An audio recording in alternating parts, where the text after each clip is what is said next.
The fact that you guys would have me knowing I'm a liability at the corner is to say, it's like means a lot to me, honestly. It like legitimizes that. We're all about team players. You know? We're team players. That was a team move. Thank you. You and Charlie Conway, the only guys that have pulled themselves out when they knew the team would get better.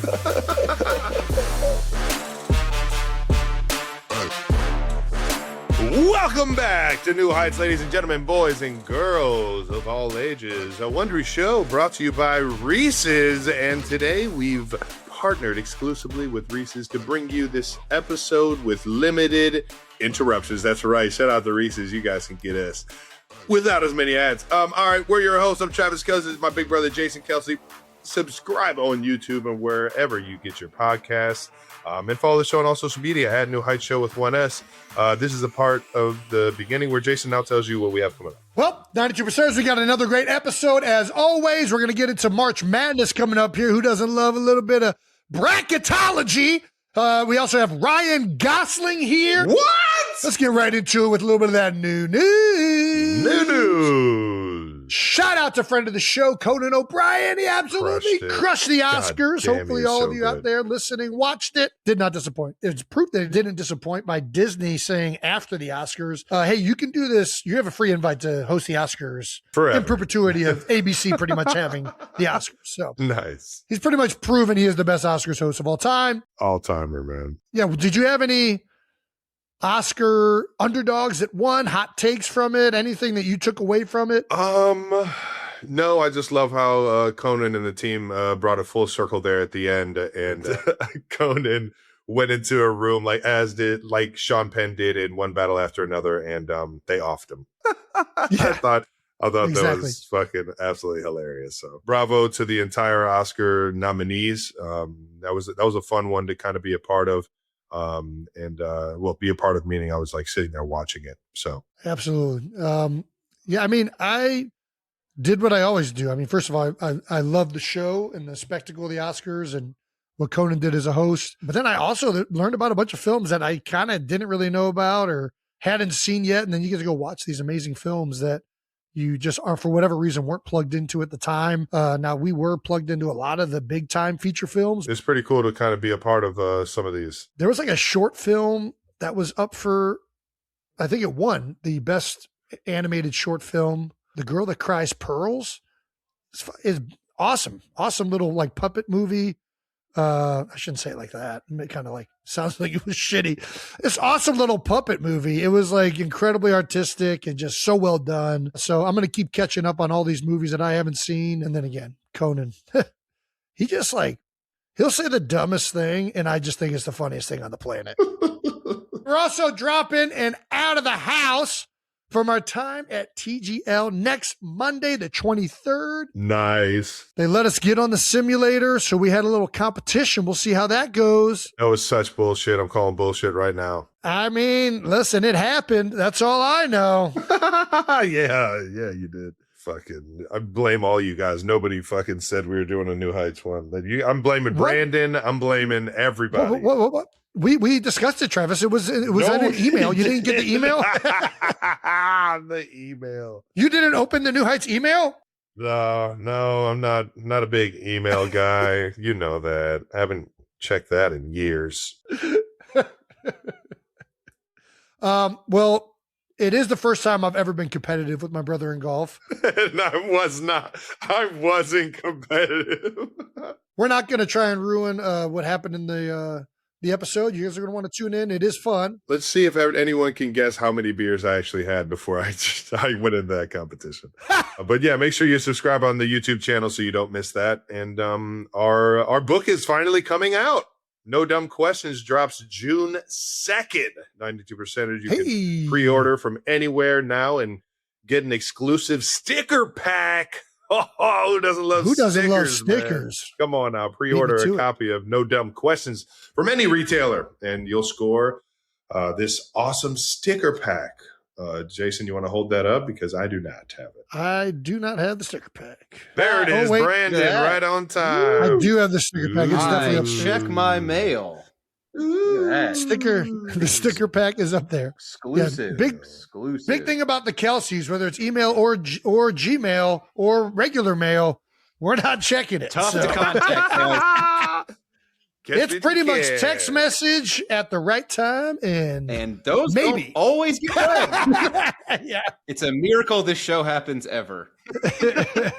Dope sticker pack though. Love the neon.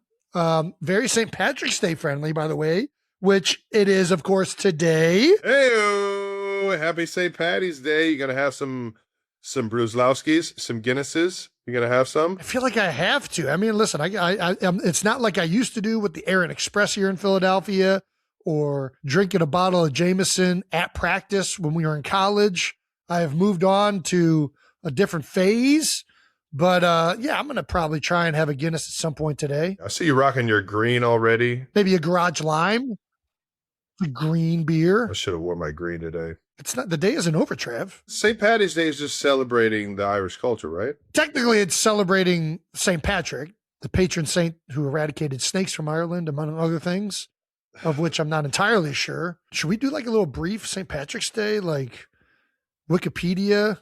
No, probably not. All right. You can pre-order now at KelseyClubhouse.com. Shout out to the Clubhouse, or wherever you get your books. Wherever you buy books, you can go and pre-order it there. We'll put instructions to claim your stickers in the episode description below. All right? And that does it for new news. And before we get to our incredible guest, March Madness starts this week, and we're running back. It does. The new Heights times Reese's Bracket Challenge. Brackets came out Sunday, so it's time for some picks. Are we ready to reveal our final fours? Come on, Trav. Let's go. Who's in it? Right now. No, don't even look. Don't even look. No research. Don't look. All right. Top 4 teams. Off the dome. Haven't watched or heard a single thing about college basketball this year. This is so much better than any other way to do this. This is so great. Where are you going? I'm going to go with obvious, well-known teams that everybody knows are going to be within those top 4. Man, some of these guys that I used to be able to go to, they're not there anymore. I'm going to go Michigan State. I always like Coach Izzo. I'm going to go Michigan State. Pretty sure they're in it. They should be in it. Okay. I am wearing green, though. That might have played a factor into it. I will go. That is a Michigan State green, too. I'm going to go Duke. I know they lost Cooper Flag last year, but I mean, they're kind of always good. I'll go Duke. The Boozer twins. As much as I hate Boozer brothers. I like the Houston coach. I like they usually play hard. Have no idea if they're any good this year, but I'm going to go Houston. Okay, they're in it. I'm going strictly with like coaches that I know are dogs. All right. And I'm trying to think of like one other. That's the only reason I went Izzo and the guy from Breaking Bad down there in Houston. You're missing one other conference, one other top tier conference. I'm not going by conferences. I'm going by coaches. No, I'm just letting you know where you're at right now. Rick Pitino is who I want to go with. Yes. I don't even know the name of the school that he's at, but I know that they play fucking hard. So I'm in. That's my final 4. That was fun. The only issue with your final 4 is that Michigan State and Duke, I believe, meet in the Elite 8. Okay, so I need somebody else in a different side of the bracket. Yeah. What are my rankings of the teams that I just picked? You got Duke's a 1, Michigan State's a 3, Houston's a 2, and St. John's. I'm trying to find St. John's. Sorry. St. John's is also in the East, so 3 of your picks are in the same region. Oh, yeah, you're right. There's St. John's. Yeah. They're a 5. Minor detail. They're a 5? Yeah, Duke and St. John's a 5. Yeah, they played in the Sweet 16. Fuck it. I'm gonna put Duke. Well, I got to see the bracket, guys. I haven't looked at this. This is our bracket. This is going very smoothly. They're a 5, so that means they're in the south side of the bracket. Yeah. And what's Michigan State? Michigan State's a 2? Michigan State's a 3. I pulled it up. 3? Yeah. Oh, here we go. So you need somebody out of the West and the Midwest. What? No, he needs the East, South, West, and Midway. He needs. No, he's got Houston. No, all right, yeah. All right, he's got Houston. My bad. We're tracking. All right. Who are you feeling out of the West? Okay, Arizona, Villanova. I mean, come on, throw a dart. I know. I'm Texas looking is right there, brother. I'm not picking Texas. Come on. I'd pick Cincinnati for you, but that's all right. I can't say Purdue. I mean, I love the fact that they're a 2 seed. Every year though, right? Yeah, it's every year. All right, I know. Let's go up. I'm tempted to go with the 5s. I just always love picking Wisconsin in the brackets. I don't know why. I mean, I'm going to go Arizona. Yeah. Nobody else is really standing out. I'm going Arizona. Put Arizona in that Final Four. By the way, I've watched none of these teams play. All That right, has keep never going stopped down. anybody from winning their bracket challenge. High Fair Point, enough. back in it, baby. Let's go High Point. Okay, now we need somebody out of the Midwest. What's up? Have her pick. What's up? Do you want to pick a team? Huh? Do you want to pick a bracket for Dad? Yeah. All right. Okay. Who do you think would win in a fight? This is how Dad usually does it. All right. Do you think We're doing real sound. a Wolverine or I don't even know what Howard's mascot is. What's Howard's mascot? Is it a Blue Devil? What is it? Bison. A bison or a Wolverine would win in a fight? Bison. Bison. Okay, we'll Bisons pick are Howard. bigger. It's going to be a loser, but we're going to pick it. It's a good choice, girly. All righty. Do we think a bulldog or a man of the cloth would win in a fight? Yeah, you're right. Bulldog. Good. We'll go Georgia. All righty. Do we think that a cowboy or a bunny would win in a fight? What? I need to tell you What do you need to tell me? Akron's kangaroos, right? The Ruse. Okay. Okay. But she needs you right now. She needs help immediately. Yeah. Okay. I don't know that I can do that. Let's just throw a dart at the board here. All right. I have to go assist. We're having some issues here. Sure. I know. I'm coming. You want to say Iowa State? Do your thing. Yeah. Do your thing. At this point, yeah. We can finish this later. We're not going anywhere. All Go right. ahead. Okay. We're going to take a small intermission. We're going to put an ad right here. All righty. Thank you to our presenting sponsor, Reese's. Reese's has put a whole new spin on March Madness this year. Bracket busted? They aren't just happening. They're happening for a Reese's. Nice. Finding out your bracket is busted after round one could actually score you some free Reese's. How about that? It's not all terrible. Or it even a chance to enjoy those Reese's at the men's or women's Final Four and championship games. Wait, what? Is it too late to tank my bracket completely and just get as many fucking free Reese's as I could possibly take? We're always waiting for our brackets to go sideways, but now it feels like a win because it could score us more Reese's. Instead of wondering why me, it's like, why not for a Reese's? Turn your busted bracket in for a shot at Reese's and more. Post your busted bracket, follow and tag at Reese's, REESES, on Instagram, X, or TikTok, and use hashtag for a Reese's sweeps. And you'll have a chance to score free Reese's and a shot to enjoy those Reese's at a men's or women's Final Four and championship games. Wow. No purchase necessary. Void where prohibited. Open to U.S. residents 18 or older. Giveaway ends March 27th, 2026. See the link in the episode description for official rules. I'm not going to lie, eating a Reese's at a Final Four game sounds, I don't know if there's anything that sounds better than that. Sounds fucking awesome. All righty. So far, I've picked 3 teams in one side of the bracket, unfortunately. So I have to pick. So I have Houston, though. We've reassessed. Now it's Houston, Arizona. Mm-hmm. I have. Do you Let's want go down. Duke or Michigan State? No. Okay. I want Houston, right? They're in the South. Oh, so Houston was already in its own. Houston's good. Houston was your correct Final Four pick. Yeah. Duke or Michigan State. I know I should pick Duke, but I never pick Duke. Because I kind of like, Feels wrong. doesn't I it? don't know. Yeah, I don't know what, I like Coach K and everything that they've He's not done, but I know. Pick against him. It's Do it. it's a little bit too much, it's just a little too preppy. Michigan State. Michigan it is. State. Yep. Okay. All right. All righty. You have Arizona, for sure. Knowing nothing, for sure. knowing nothing. Arizona for sure. And then One more out of the Midwest. Some landmines in this one, though. I should not have gotten rid of Michigan right from the get-go. Wyatt really fucked me there by picking Howard over Michigan. Blame the child. I like it though. I like it. It's aggressive. Yeah. All right, Playing to win. By the way, what is the mascot for Akron? It's a zip. I know that, but is that a bunny? Kangaroo. It's a kangaroo. Kangaroo. That's what it was. Fuck. Knew it was something that hopped. It's all right. All right. Keep going down. I guess I'll go Iowa State. Yeah. Nice toughness there in the middle of the country. Mm-hmm, mm-hmm. Here we go. All right. There's my final four. Perfect. Travis, what you got? Oh, I guess I'll go Duke, Arizona, Alabama. That was the SEC team that I liked. I liked Alabama. There's the one sneaking through. Okay.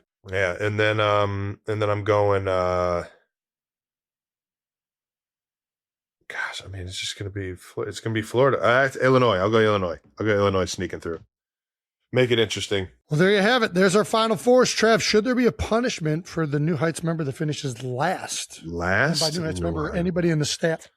I kind of like this. God damn. Punishment what would for it be? last place. What do you like? If we are doing this, I'm definitely not picking Howard to beat Michigan. I'm just going to put that out there. I like this idea. What is a sufficient last place bet? Hot sauce?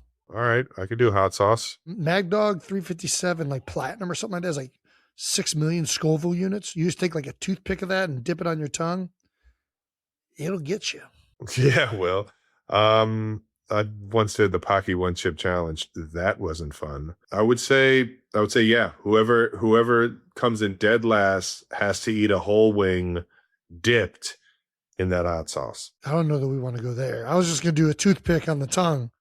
You want a whole wing like I don't do that's. I don't want to do it. No, but that's what happens when you come in last. I mean, are we all game for this? I also own a hot sauce company called Hank Sauce. So I don't know I should be promoting another rival hot sauce company. Yeah, it's fine. not, Let's do Hank Sauce then. Well, but that's going to be enjoyable. It's not a punishment. You need to have something that punishes you. It needs to be too hot. Like that's not what Hank Sauce is. That's what Mad Dog 357 will freaking. I mean, it's designed to basically you put a drop of that in chili, and it's going to like explode it. Well, I'm not eating chili, so yeah. All right. I mean, yeah, you can make the bet then. Does anybody want to weigh in on this? Is this a sufficient? I mean, we have a lot of commenters. I think probably can come up with really fucked up stuff for somebody. I think we toss it over there. Okay, we leave it up to. Okay, fair enough. We look forward to seeing what all of you 92%ers come up with as the loser's punishment. Yeah. All righty. We're going to send out the link to the men's and women's brackets one more time before they close on Thursday and Friday, obviously, because that's when the games start playing. Again, shout out to our friends at Reese's. Yeah, baby. I mean, Reese's. Sorry, Reese's. Let's get to our conversation with Ryan Gosling. Our guest today is a 6'1" actor from London, Ontario, Canada. He's a 3-time Academy Award nominee. I've never been height checked. A Golden Globe winner, a 4-time host of Saturday Night Live. You know him from the iconic roles of Remember the Titans, The Notebook, Blue Valentine, Drive, The Nice Guys, Crazy Stupid Love, La La Land, Blade Runner, Barbie, and now Project Hail Mary. 92%ers, he's more than just Ken. Please welcome Mr. Ryan Gosling. There we go. Oh my God, he said 6'1". That was amazing. Hey, we do our research here. You had to call out Remember the Titans too, man. Don't never forget that I'm a liability. White corner. At the corner. I'm a liability. That role, that in particular scene in the movie is the thing that I see called out the most. How much do you get that constantly? It doesn't matter what I accomplish in my life. There'll be someone in the comment section that says, never forget he's an absolute liability at the corner. It doesn't matter what I do. It's crazy. One of the greatest actors of our generation. 3-time Academy Award winner. He's a liability. Yeah, by the way, can't play corner though. Get Petey in there. Get Petey in there ASAP. Well, dude, I'll tell you what you're not a liability in. This new movie, I'm not like, listen, we do a lot of these. I don't know how the fuck we're getting guys like you to come on our show. This movie is fucking awesome. It's awesome. Like Thanks, it is so great. You kill it. You're this somehow like unbelievable biologist, but also this down to earth, very relatable person who's hilarious, heartfelt. I mean, it tugs on so many of the right chords, especially with everything happening in this fucking world right now. But you, Rocky, the whole thing, man, it's so good. Congratulations. Thank you, man. How are we feeling about it compared to everything that you've already done? Yeah. You know, I feel like, really lucky to have made this movie because, you know, it came at a time like Andy, first of all, like, you're right. It is a great story and these are great characters. And I've removed myself from that because the reality is it was an incredible book before it was a film. Right. And Andy Weir, you know, wrote this book that has become considered one of the best science fiction books of all time. Some people, you know, many people say it's like one of the best books they've ever read.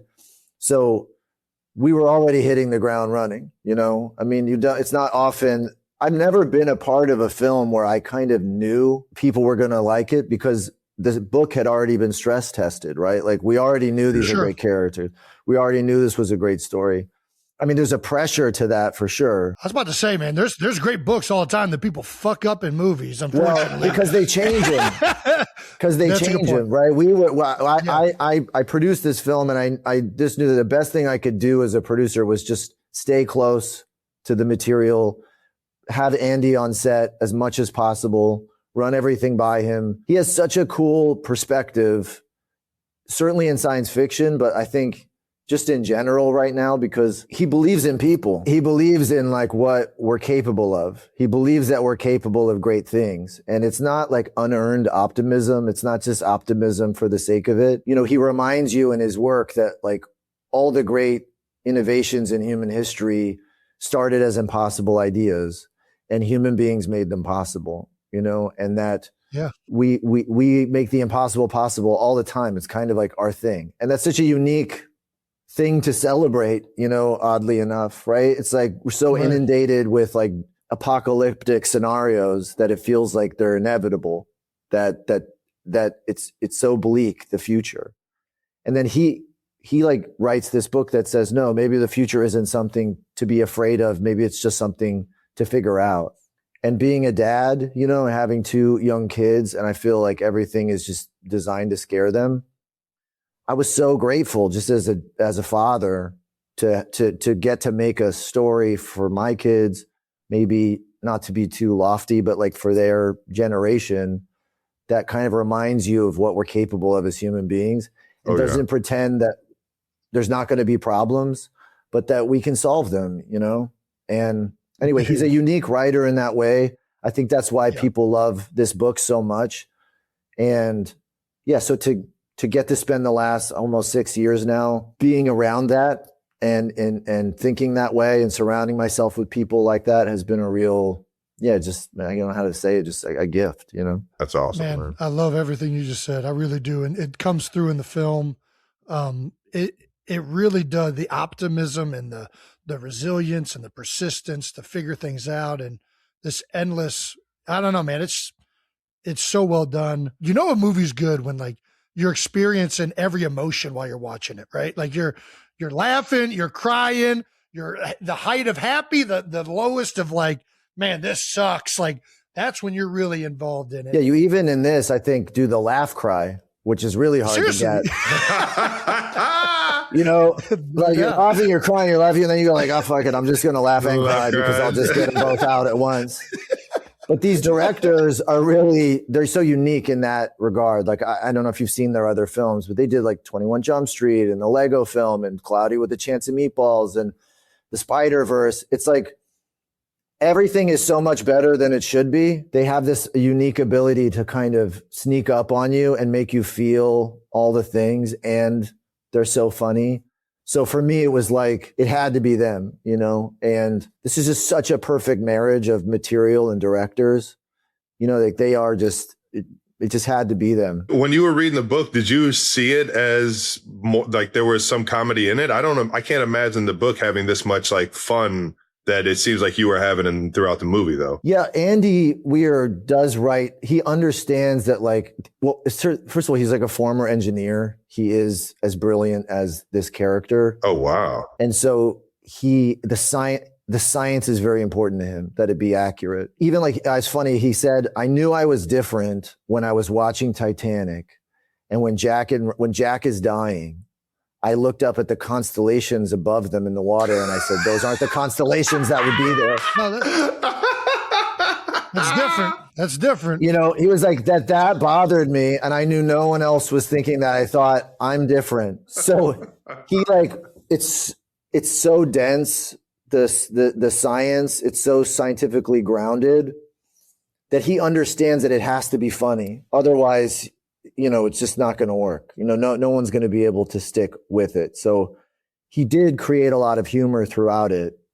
And then we just got a lot of funny people on board. You know, Chris and Phil are so, you know, they're just, everybody was funny. And so everyone added their funny. And so it became, I think, funnier, but it was already there, I think, in the DNA. That's awesome, man. That makes sense. You gotta help me figure out some of this magic that was shot. So the whole time you're talking to Rocky, we're not giving away too much by saying Rocky, right? No, we should talk. It's funny. It's like when we first came out with it, people didn't want us to talk about Rocky, but it's like pretending ET's about a kid whose parents got divorced.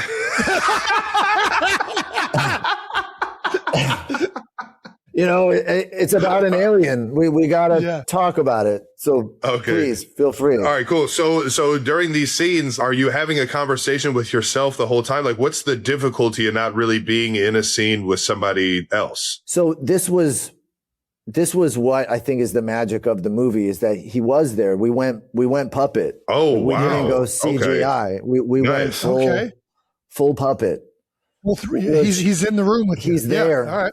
And not only is he there, he's got 5 puppeteers, each operating one of his arms. They're dressed like ninjas.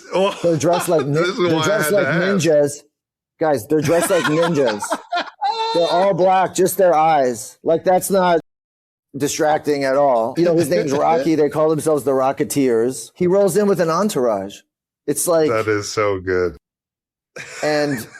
But James Ortiz is basically the lead puppeteer. And it would have been so much easier had we gone CGI, you know, but there would be no magic, right? Because he's there in the room. I can talk to him. He's moving around. We can improvise. We can take the scene in different directions. It's real. I mean, there were times that I felt like I had like an alien friend, you know, because it was so like the artistry in which they do what they do made it so real. So I think you feel it. You know, I think in the movie, it's like it is a relationship. It's not like what you're used to seeing because everything is so like effects driven now. Yeah, no, it's awesome. I mean, it makes you feel like Rocky's all of our friends in a sense. It just Rocky blows my mind. How does it feel to be a supporting actor in Rocky's film? I mean, really, that's what it comes down to. Rocky stole the show. To a faceless Rock. You know what's funny is that he's real. Like he's been like, they've been having him come to some of these junkets. Yeah. So they'll tell me like, oh, Rocky's here in the hotel. He was at the presidential suite at one of these hotels we stayed at recently with 24-hour security. I'm like, he's living like a king. This dude's changed, man. This dude has changed. He doesn't text. He's not like, I'm in town. What's up? Nothing. Dude, I was sitting on the couch watching this, and my kids are watching like something else on Disney or whatever. And they're like, what are you watching, Dad? I'm like, watch this movie. And like, oh, can we watch it? Like, I don't know. And all of a sudden Rocky comes in and they are like glued from that moment. And I'm like, dude, this is how you know this is a good, like if you're distracting from a cartoon over here that's like pixelated and geared to get their like retina and attention span and all that other stuff happening, they were locked in. I mean, they loved Rocky, like could not get enough Rocky. So it really works for anybody. I mean, the film it's awesome, man. It's cool because, you know, I think like Andy really put a lot of thought into what, you know, it's not the trick of like, he doesn't have big eyes. He's not cute in a traditional sense, right? He's got no face. Yeah. He's got 5 arms. He's made out of rock. He doesn't speak like, you know, he has his own kind of sounds that he makes. It's like, it's so hard to connect to him. I mean, I think the challenge of the movie was a bit like, will people connect to this faceless rock, you know, without using any of the kind of tricks that we would normally use. But the beauty is that you end up, you kind of can't imagine you're going to be crying over this faceless rock at the end of a film. But that's Right. like the magic trick of the movie is like when it's over, people are like, Rocky, save him. You want to like die for him. Yeah. It's cool. So do we believe in aliens now? Do you want to go to space? There we go. I have no interest in going to space. Do you? I do. I want Do to you wanna go. go? Man. You do? I do. I I want to have no go. interest. Travis does. Where I do you wanna want to go. go? The Where? moon, I guess, is the closest thing. Okay. Yeah, I'll go Okay. there. I don't want to get too far away that I miss too much time. Just there and back, just a quick shuttle. Right? Yeah. Yeah. I don't want to go. I want to pretend to go. You didn't want to go in the movie either. We found That that I out, which related was to. a crazy shoe drop right there. But I do think it's fun to talk about like that we're in a period of time where we're not really saying like, it feels like the conversation has shifted away from are there aliens to more like, where are they and when are we Yeah. going to see them? Yeah. Right. Yeah. For sure. Yeah. The question growing up was definitely the other version of like, are there aliens out there? Now it's like, oh no, there's definitely aliens out there. Just are they with us right now is the conversation, right? Yeah. I don't think that they're like crashing. Yeah. You know, I like gotcha. this whole That makes idea that they're like coming to Earth and then they're like, what? Like they're losing the brakes. Like, what happens? Like, oh no, the brakes. Like they're not. I don't think they're crashing. That's all I Yeah. know. If they're technologically advanced to get here, they're probably They're not building a losing good brake enough ship. fluid on the way in or whatever the hell happens. Oh God, that's good. But I do think Andy put this like all this thought into this idea of like, okay, so maybe they don't come to us. You got to go to them. Maybe, you know, like all this stuff, like he exists in his own atmosphere, right? So you can't even like really be in the same place with him. He has to make this kind of ball to be in. He wouldn't speak the same language. He wouldn't have the same kind of features that we have. Like, it's a pretty like credible stab at what that might be like. You know, Yeah. it's done in an entertaining way, but it does feel like it's very scientifically grounded in a way that I've never really read or seen before. Yeah, I Right. do remember. I listened to Neil deGrasse Tyson talk about stuff a lot, and one of the things he's often said about sci-fi films is the lack of creativity in outer space and extraterrestrials. Like they're always like bipedal and like they just have weird eyes, but they still have hands. And it's like, no. This thing probably is going to be unlike anything you've ever seen, and you guys accomplished that perfectly. I mean, with every facet of it, right? Like the astrophages. What are the astrophages? Is that exactly? correct? Yeah. Okay, And then Jason. The, Rocky. Yeah, man. Okay, Dropping dude. astrophage. Hell like that. yeah, dude. Fuck yeah. Just casually dropping astrophage. You watched the movie. You watched. Yeah, Yeah, we get it. Okay. We get it. Let me ask you another silly one. I love asking dumb questions. If you had to show an alien one movie, which one would you show him? It could be Well, any it's movie funny. in the world. So his name was Rocky, right? And then I realized, we were making this film with MGM. And I was like, wait, you guys have all the rights to all the Rockies, right? And the Creeds? And they were like, yeah, of course. And I was like, well, I have to show him all of those.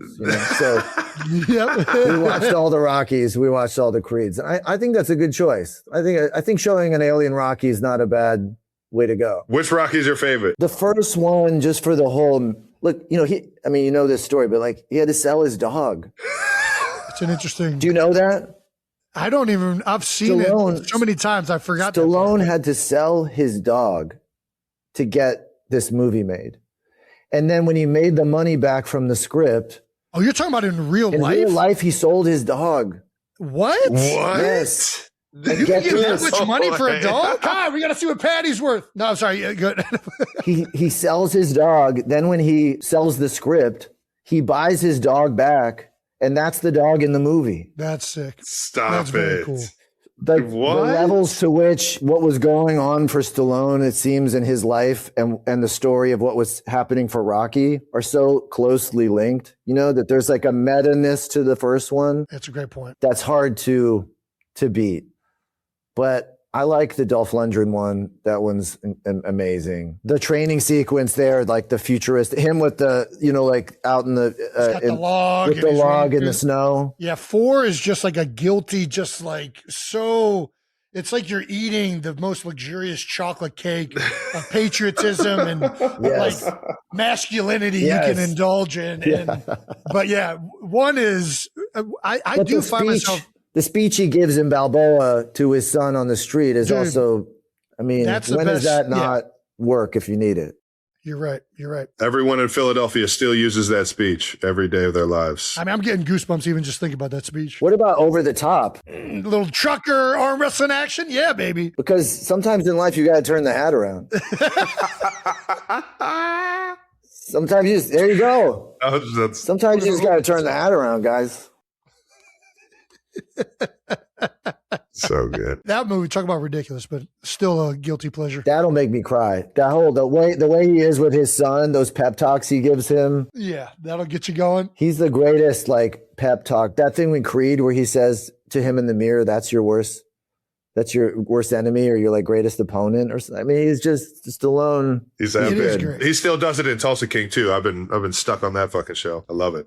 There we go. What's the next, big guy? Are we sticking in the sci-fi? Are we like Star Wars movies next? How do we get right? Is there a sequel to this? Are we already thinking how we're gonna do this? I'm hoping Andy sequel has to an that? idea because I would love that. But I Holy just smokes. finished a Star Wars film, which will come out next Oh, year. awesome. What? Really? Okay. Oh Yeah. shit! Hell yeah! Yeah. Are you able to give us any information on that? Like what's It's not part of the timeline of the other Star Wars films. It takes place in its own timeline, and it's all original characters. And it's directed by Sean Levy, Okay. who did Deadpool, Wolverine most recently. But he also, the Stranger Things, and just so many things. A Night at the Museums. He's such a perfect director for this. He just completely got the tone. And it was crazy. It was crazy to be working on a Star Wars film. That's so awesome. Are you guys Star Wars fans? I love it. I mean, I wouldn't say like we're as plugged into like the very minor like minutia, but yeah, very big fans. Yeah, same. It's like I didn't see it until I was older, but I had Star Wars sheets. Oh yeah, definitely had everything like- Star Wars. Yeah. Yeah, it was always around, even if I hadn't seen it. It was just it's like the Beatles. It's like always been there, Correct. And you don't Yeah. realize how much a part of you it is, how it defined your idea of what's a hero, what's a villain, what's score, what is font, what's a sound effect, on all the levels. It just is so permeated like my sensibilities as a person who likes film. I didn't know until I got there just how deep it went, so that was interesting. Well, you just said good and evil. Are we a part of the Empire? Are we Jedi? Like what are There's we like in a this problem film? with the reception. It's Fair enough. It's enough. fine. There's gonna be a lightsaber that's just gonna come in and just Yeah. said too much. All right, we're gonna get to this section. We gotta ask. Okay. All right, your co-star in Blade Runner, Harrison Ford, was on Jimmy Kimmel and was asked if he has had sex while playing soundtracks from his films, and his answer was, "Of course I have." It's a dumb question. Ryan, we have the same question to you, I guess. Is that No, that's a hard no. That's an easy no. no? It's a surprising yes, of course, from Harrison, I guess. But of course Harrison has. I always say like never meet your heroes unless they're Harrison Ford. Yes. Yes. He's as cool as you want him to be. That's awesome. He punched me one time in a scene, and then when they brought me ice for my face, he took the ice away out of my hand, and he put his fist in it, and he said, "I forgive you." And then when they brought me Advil, I was like, went to take 2 Advil, and he took the whole thing, and he just went and he housed 15 of them. You can't do that. No, he did You not. can't do that. He's not like us. Oh my God, I love this dude. He could just house half a bottle of Advil as a joke. Doesn't care. Like, He's just, dude. When I think it's Raiders. When he's riding and his hat kept coming off yeah. when he's riding the horse, he stapled it to his head. just This guy's insane. to his scalp. They were trying to tape it, and he said, "Forget it. Give me a stapler." And he stapled it to his head. Is this like a well-known thing about Harrison Ford, that he's just a lunatic? He's not like us. He's one of those aliens among us, man. He's that guy. That is fucking hilarious. That line where she says, Princess Leia says, "I love you," and he goes, "I know." That's him. He said that. That's him. He's the real deal. Oh, what a legend, man. Holy cow. Is it true you were suspended from first grade because you brought steak knives and started throwing them at kids at recess? I didn't throw them at kids. I might have thrown near them. I think I might have just been doing them in the ground. But yeah, I did get in a bit of trouble for that. Nice, man. Well, you're speaking to two other. I was expelled from a preschool for stabbing a kid with a spork. What? I did. Yeah. If you're going to do it with something, a spork is. Well, and it was also it was a retaliatory stab. You know, Right. it wasn't like I was just like, psycho in this and just stabbing random kids. Like,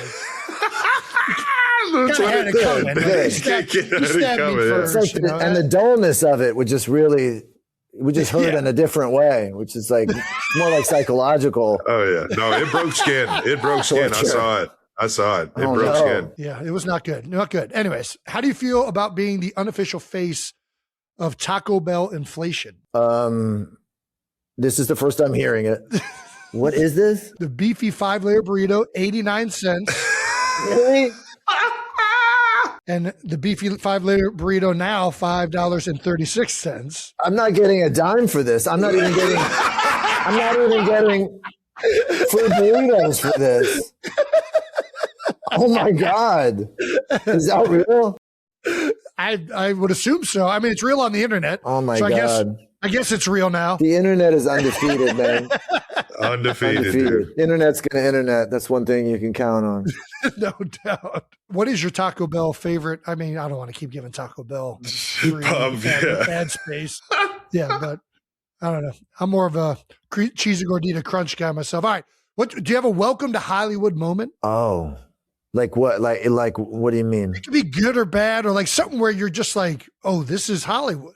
Right. Where it just dawned on you. I mean, it's hard, I guess, because you were in it so young. I had a moment at like a party where I was trying to sneak in and out, like just to not, whatever. I went in through the kitchen. Yeah. And I saw Stallone. He was hiding in the kitchen too, and I got to talk to him for like. He was hiding in the kitchen too. Yes, and he had just been such an inspiration to me in so many ways, and like I got to talk to him in the kitchen of his party. It just felt like such a pretty Hollywood moment, But he didn't disappoint either. He gave me great advice, and he was like, he was just how that went down how you would hope that it would. What's your Hollywood moment? Oh yeah, I ain't got a Hollywood moment yet. We got NFL moments. Travis might have a Hollywood moment. The closest thing to Hollywood moment for me was I was doing SNL, and I was already like, I have no fucking business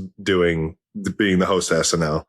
And as I'm doing the table reads, which I can't read at all. So I am like already nervous as hell just to try and get through the reads, let alone having all these writers come up to me trying to get me to really nail that punchline.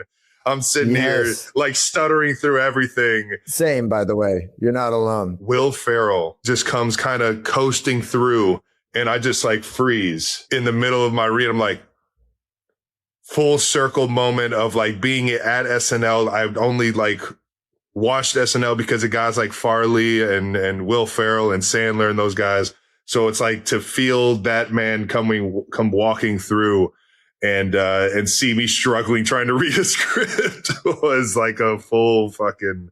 It was a clusterfuck. And in my head, I was just like, what is life? He's the best, man. Just the absolute best. Another one that I had too is when I went involving him was like, when I first moved to Hollywood, I went to see the taping of a talk show. Okay. And one of the guests was late or something. So they had us like sit on the floor, and then they were like throwing Three Musketeers at us, like to feed us. It was just awful the way they were treating everyone. And we were all like, this sucks. Like, it was not the experience we wanted.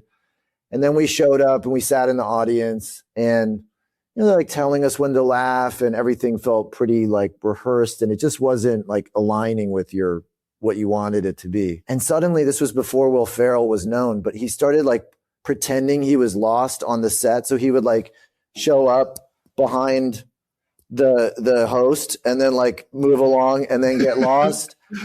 And we were all like, he was crashing this person's interview. And it was so funny. And it just made the whole experience for us. We were like, this sucked until he showed up and now everything's better.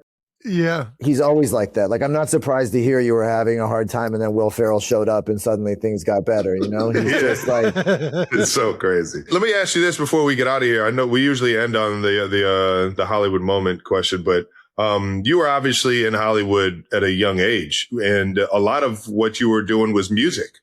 Have you ever thought about like kind of venturing or like getting back into the music side of things, or having more of a career in that? I feel like it's been cool to be able to do it in some films, Right. to find a way to La La Land, explore that. I mean, I kind of got in, my uncle was an Elvis impersonator. And so it's how Really? I came home one day when I was 8 and my uncle was bedazzling a white jumpsuit in the living room.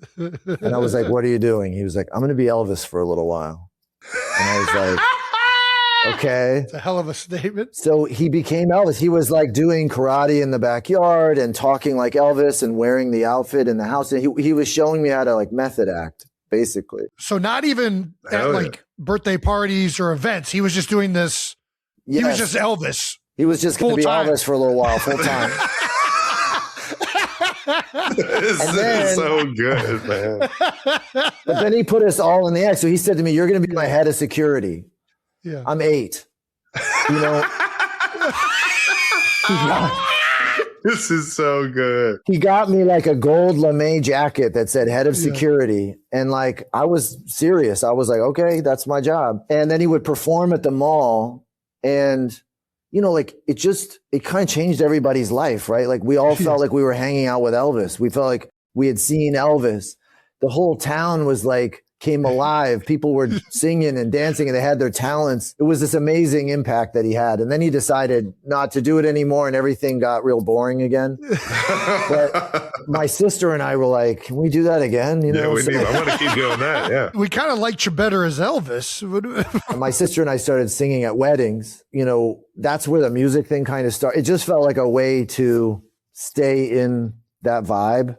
To keep not go back to normal life, to just keep going with the circus, So then music became a thing that I was doing, just as a way to keep things from becoming normal, and then, I found acting and then I found filmmaking. And so it kind of was a thing to get me there. But anyway.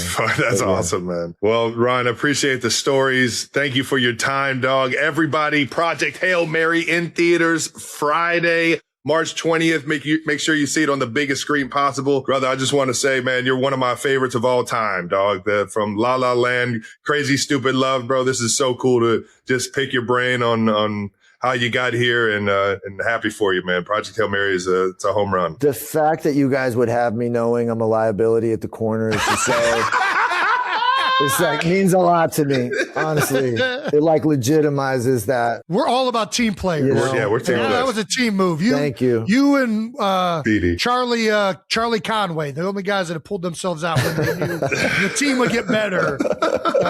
Anyways, you're the best, Ryan. I appreciate this. Thank you so much, guys. Dude, that guy is an electric SOB. He does not disappoint. Man. I mean, it's funny, charming, good looking. Goddamn, how many fucking things do we have going for us, Ryan? What else? We forgot to ask him about throwing the football or the baseball. That's a wrap, Trav. How about it, man? Thank you to Ryan Gosling for being here. Check out Project Hail Mary in theaters on March 20th, and make sure you subscribe to the New Heights channel on YouTube and wherever you get your podcasts. Fill out those brackets.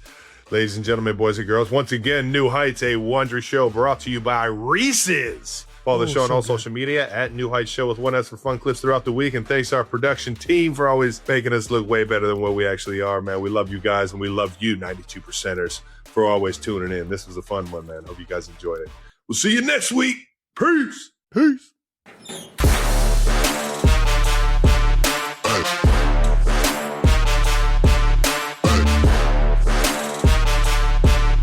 Ryan, we're not experts at this. We're just going to have a conversation. Well, that makes 3 of us.